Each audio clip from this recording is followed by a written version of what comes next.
Zagospodarowanie odpadów biodegradowalnych, które powstają w gospodarstwach rolnych oraz w przedsiębiorstwach rolno-spożywczych, jest sporym wyzwaniem dla gmin, które nie zawsze mogą skorzystać z wyspecjalizowanych instalacji zajmujących się ich przetwarzaniem.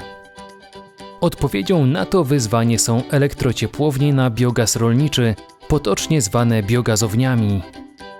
Biogazownia pozyskuje bioodpady z lokalnych zakładów produkcyjnych, przetwórczych oraz gospodarstw rolnych i ma za zadanie w sposób bezpieczny i ekologiczny przetworzyć je na biogaz, a następnie na energię elektryczną i ciepło.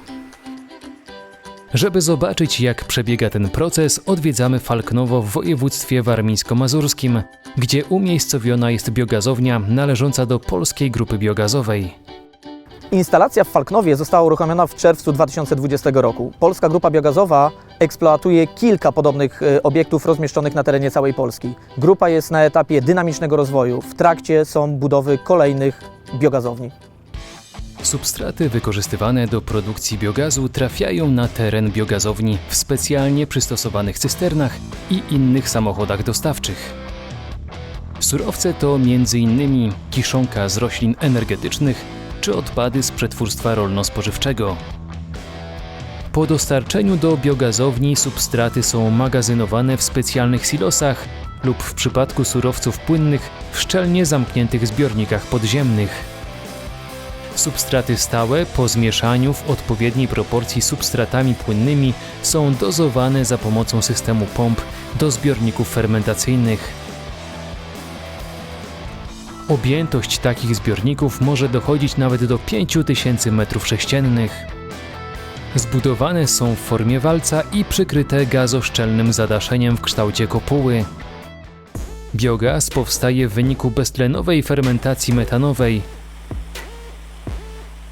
Zbiorniki fermentacyjne są ogrzewane do odpowiedniej temperatury, zazwyczaj do około 40 stopni Celsjusza. Masa fermentacyjna musi być także stale mieszana przez system mieszadeł umieszczonych wewnątrz zbiorników. Podczas fermentacji metanowej liczne grupy bakterii rozkładają substancję organiczną i powstaje mieszanina różnych gazów, głównie metanu i dwutlenku węgla. Powstały biogaz jest następnie kierowany do instalacji uzdatniania, gdzie musi zostać odwodniony i oczyszczony z siarkowodoru.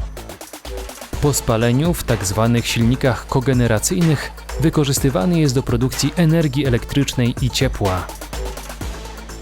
Powstałe w biogazowni ciepło można wykorzystać na różne sposoby.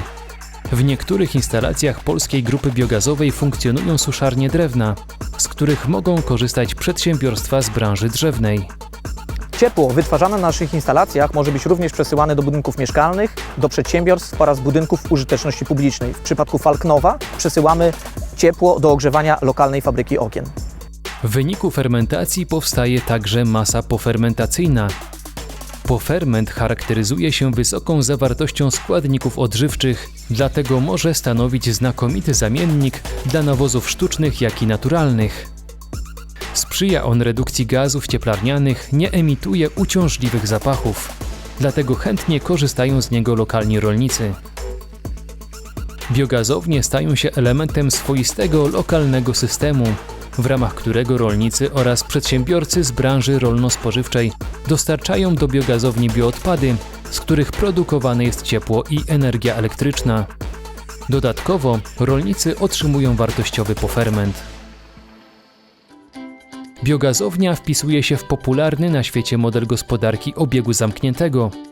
Model opiera się przede wszystkim na działaniach mających na celu ograniczenie ilości odpadów poprzez ich umiejętne wykorzystywanie jako surowców wtórnych.